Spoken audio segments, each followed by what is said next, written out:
internet! Today I am going to be doing my February wrap-up and March TBR. February was a pretty good reading month for me. Did I read as much as I wanted to? No. Did I read more than I have some months? Absolutely. I read 6 books in February, which I'm pretty pumped about. Really the only downside was I didn't get a lot of books from my Feminist Lit February TBR read, but that's okay because I can still read them later and it's fine. But anyway, let's just get into the books. The first book I read in February was The Life-Changing Magic of Tidying Up, The Japanese Art of Decluttering and Organizing by Marie Kondo. And basically I read this because I really needed to just organize my life a little bit more, try to declutter a little bit, you know, and it definitely got me in the mindset to do that. The main thing that she focuses on in this book is, you know, surround yourself with the things that bring you joy. And so if there's an item in your house or a piece of clothing or a book or whatever that does not bring you joy, you don't need it. And reading this and just kind of like getting in her mind a little bit really did inspire me to get rid of some things, particularly clothes and books, which are two things that I had way too much of, and I still have way too much of, but I have significantly less than I did before. It didn't inspire me to get rid of as much stuff as I was hoping for, but it still really helped me.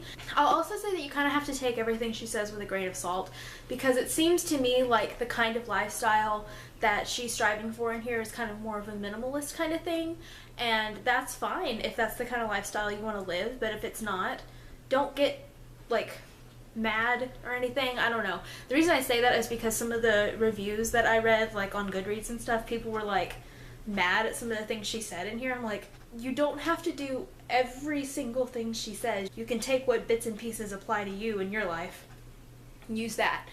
But with that being said, this book did really inspire me and kind of get me in that like cleaning, organizing kind of mood, which was what I was going for. You know, that was kind of the whole point of me reading this book. So I ended up giving it 5 out of 5 stars because it did its job for me. And if you struggle with that kind of thing, because I definitely do, maybe pick up this book and see if it can inspire you, because it's not that long and it definitely inspired me.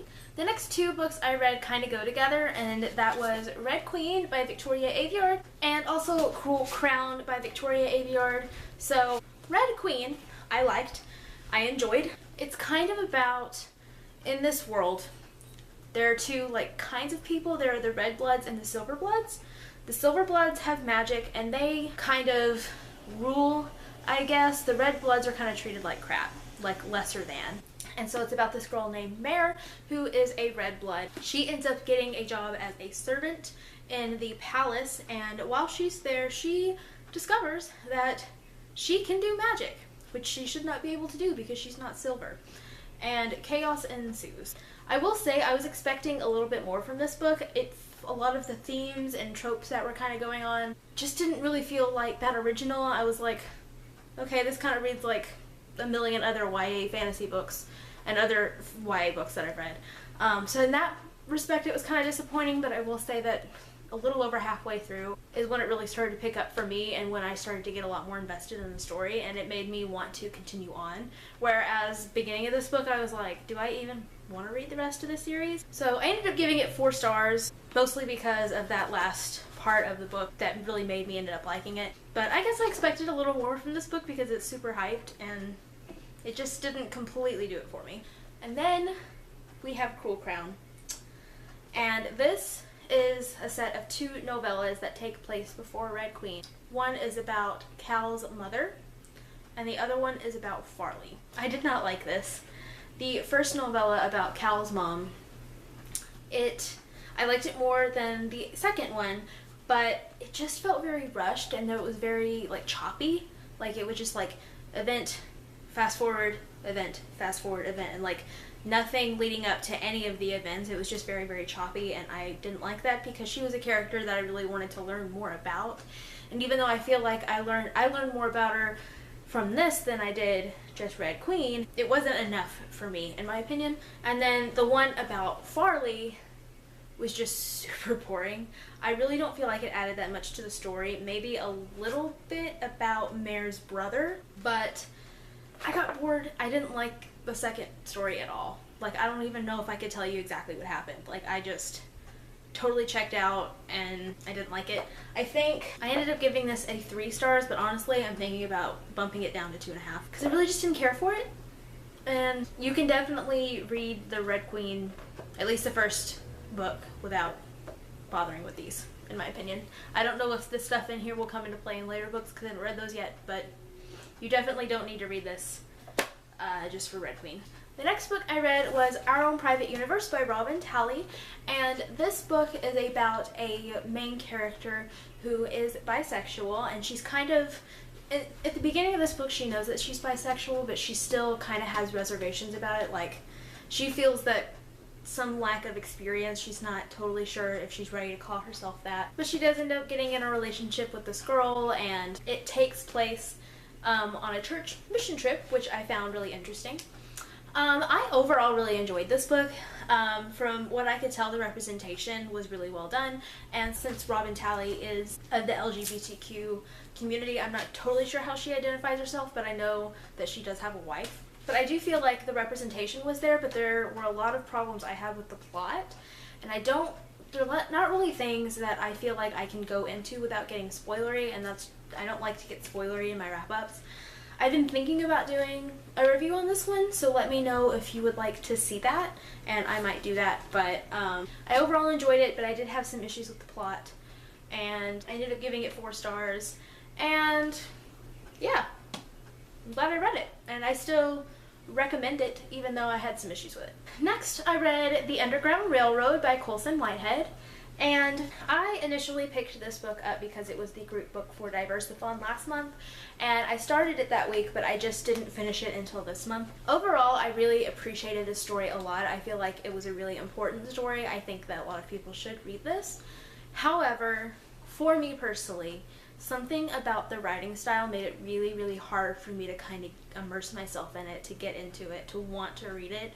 I had to take a lot of breaks and read other things while reading this book, which is why it took me so long to finish it. It took me about a month to read it, and it's not that big. But, I mean, again, that's just a personal thing. His writing style just didn't work for me, but the story was really good. It was really important. I still recommend this book. It's basically about this slave named Cora who is wanting to escape. Her and another slave on the plantation, Caesar, go to escape, and kind of the idea of this book is that what if the Underground Railroad was an actual railroad? So in this book it is an actual railroad. This book was also very graphic, which didn't really bother me that much. There were a couple of scenes that I had a hard time getting through just because they were so graphic, but I mean, I guess, you know, with a slave story, that's to be expected. But if that kind of thing does bother you, do know that going in. But I ended up giving this book a 3.5 out of 5 stars, mostly because of the writing style. I really just had a hard time reading this book. But I still think that it's a very important book to read, and I did appreciate the story very, very much. And the last book that I finished in February was Dorothy Must Die by Danielle Page, and I listened to this on audiobook. This was a lot of fun. It's basically about this girl named Amy Gum who gets swept up in a tornado and ends up in Oz. And she knows all about Oz. She's seen the movie and everything, but things aren't quite like they're supposed to be. Basically, Dorothy has just like lost it and she's gone evil, and a bunch of chaos ensues. A lot happened in this book. I thought it was a lot of fun though. I love The Wizard of Oz, both the film and the book, and just the world of Oz I love, and so I was wondering what I would feel like after finishing this book. And I'll admit it took me a little while to kind of get into. I don't know if that was the story or if that was the narrator or what was going on there, but I ended up really, really enjoying it. This is a book that I definitely want to continue on the series, and I gave it 4.5 out of 5 stars, and I ended up enjoying the audiobook kind of after I got into it. But yeah, this was fun. This was a lot of fun. So that's what I read in February, and here's what I got going on in March. I'm kind of giving myself a smaller TBR this month, at least compared to most of my TBRs. I am going to be doing one readathon this month, which is Read-A-Rama, that I'll have a separate TBR for. So not everything in this video is what I'll be reading in March, but this is kind of what I'll be reading not during that week. First, I'll start off with what I am currently reading. I am, as always, still reading Little Women by Louisa May Alcott, and we'll see if I make any more progress with this at some point this month. I am also reading Three Dark Crowns by Kendara Blake, and I'm almost exactly halfway through this book, and it is so freaking good and I am loving it. It is about this world where every queen will have these triplet girls, and each one of them has a different power, and they're separated, and then they're raised separately. I think around 6 years old is when they're separated. And when they come to age 16, they basically have a year to kill each other off. And whoever is the last one standing gets to be the next queen. It's super intense. A lot of people did say that they had trouble getting into it because of the writing style. I didn't have that problem. I got into it pretty early on and I'm super into it right now. But I have heard a lot of people say that, so you might have that experience. I just didn't. I'm really enjoying this book and it will probably be finished in the next couple of days or so because I am so into it. I also just started the audiobook for The Wicked Will Rise, which is the next book in the Dorothy Must Die series, and I don't have that physical book with me. I don't own it yet.